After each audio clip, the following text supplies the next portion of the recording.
Hazır точно buga diagnoz koyup bunu bağ beriş, siyasi bağ da beriş demurda biz adı ıkçam teştirini tez jazaş керек. Ildamlıkta jazaş керек. Anı bar görün, mına görün turdu. Büyük jana bolğan okyaların bar teң, video sömkaların bar, süretlerinin bar, köylörün көрсөтмөлөрүнүн баарын tez alış керек.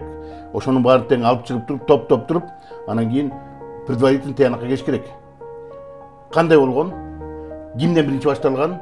Kança oşonun kesepetinden kança degen çıkım bolğan, kança degen ölüm bolğan, kança degen adamlar jaradar bolğan, oşoga kim günöldü degen предварительный итогду biz чыгарыш керек да, ошого карата biz саясий баа бериш керек биздин мамлекет. Ошону алып чыгып туруп биздин коомчулукка эле эмес, дүйнөлүк коомчулукка алып чыгыш керек. Керек болсо эл аралык уюмдарга алып чыгыш керек. Регионалдык уюмдарга, керек болсо Бириккен Улуттар уюмуна чейин ошоге жөнөтүш керек. Анан ошондо билинет. Анан мен дагы бир айткым, бул Тажикстандын жанагы ошол жерде жүрдү жанагы атайын кызматтын жетекчиси кол коюшуп жанагы жүрүштү. Аерде такшалган билимдүү адамдар отурат. Мен билем алардын баарын, ал коллегаларды. Бирок ошолор кантип ушуга жол бергенге мен таң калып атам да. Алар билет эле, мунун аягы жаман менен бүтөт.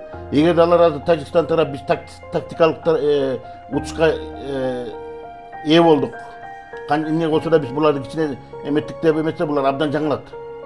Булар стратегиялык жактан өтө чоң утулушка дуушар болушту булар. Мен бул эмнесин айтып берейин. Мынакей азыр эменди айтпай калдыңыз сиз. Ошол эле кезде бул жана бизде жаңжал чыгып аткан, конфликт болуп аткан кезде Дүйшөмбөдө коргоо министрлеринин да кеңеши болуп аткан. ОДКБ мамлекеттердин коргоо министрлеринин кеңешмеси болуп аткан. 3 күн мурун. Билесиздерби, эмне үчүн ошо коопсуздук кеңештин катчыларында жыйын болуп атат. Эмне себептен ошо Дүйшөмбөдө болот, эмне үчүн именно ушул маалда болуп аткан.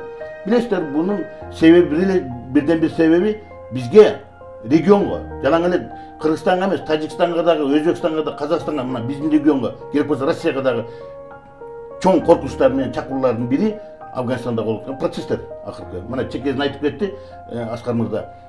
Мына Американын Кошмо Штаттары президенттин чечими менен мынакей азыр уже майдан баштап континент полностью чыгарыла баштайт да, мына сентябрдын 11-ине чейин баарын чыгарып кете баштады. Алар менен кошо ошол экен коалицияда жүргөн башка батыш өлкөлөрүнүн куралдуу күчтөрүнүн баары тең Афганистанда чыгат. Чыкканда эмне процесс болот аерде? Чыкканда аерде азыр Талибан менен ким өкмөт тирешип турган кез. Талибандын күчү көп. Өкмөт азыр бир 40% эле, 30-40% эле Афганистанда Кабулдун тегереген ана кээ бир провинциялар эле алар көзөмөлдөп турат. Чыгаар менен баягы 2001 мурда болгон окуядай болот. Баягы кимди алып кеткен Нажибулланы алгандай эле талиптер муну да тез аранын ичинде бийлик алып атат. Мындан эч камсынабыз болот. Вероятность буларга абдан көп. Алар алат дагы, бирок алардын көмөгү менен, ошо талибандардын, экстремисттердин көмөгү менен, Талибан биздин Кыргызстанда жана биздин Орто Азия чөлкөмүндө, Россияда дагы кара тизмеде турат алар. Террористтик уюм деп табылган ал.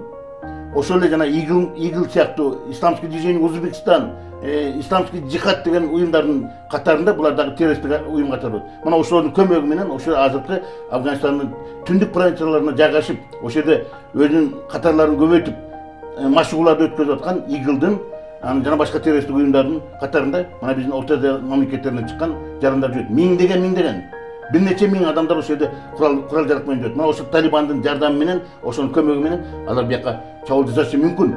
Баягы 2009-дан да чоң чабуулдар болушу мүмкүн. Анткени дүйнөдө чоң процесстер жүрүп атат. Анын баарын элге кантип түшүндүрүш менен көп убакыт керек. Чоң процесс жүрүп атат, ошонун ичинде биздин региондо да чоң эмелер. Ошондо үстөмдүк кылабыз деген кызыктар биздин Орто Азияда чоң пожар болгонго, жана Карабах менен Карабахтагы Азербайжан менен Арменияда болгондой, Сирияда болуп турган окуядагыдай окуяларды ушул жерде тутанып кетсе деген 2 көзү 4 болгон күчтөр бар.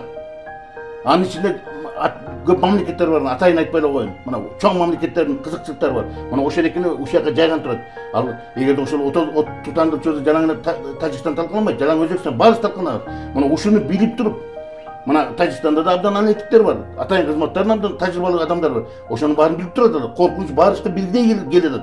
Мына ушул маалда ушул коркунучтан биргелешип, ошону отпор берерин астында биргелешип ошолорго чогуу иш-чара жазарыбызды билип туруп, ошол мезгилде мына саясий кызыкчылык менен өздөрүнүн кандайдыр жанагы Тажикстандын саясий топторунун кызыкчылыгы менен берге акырын Тажик менен Кыргызстандын чек арасында мондай куралдуу конфликтке жол беришти. Bunu basıp koysa olmak. 100% men işine bu şeyde basıp koysa olmak. Yani iki adam taşırılıp atkan dili ota tutuş gerek bolчу.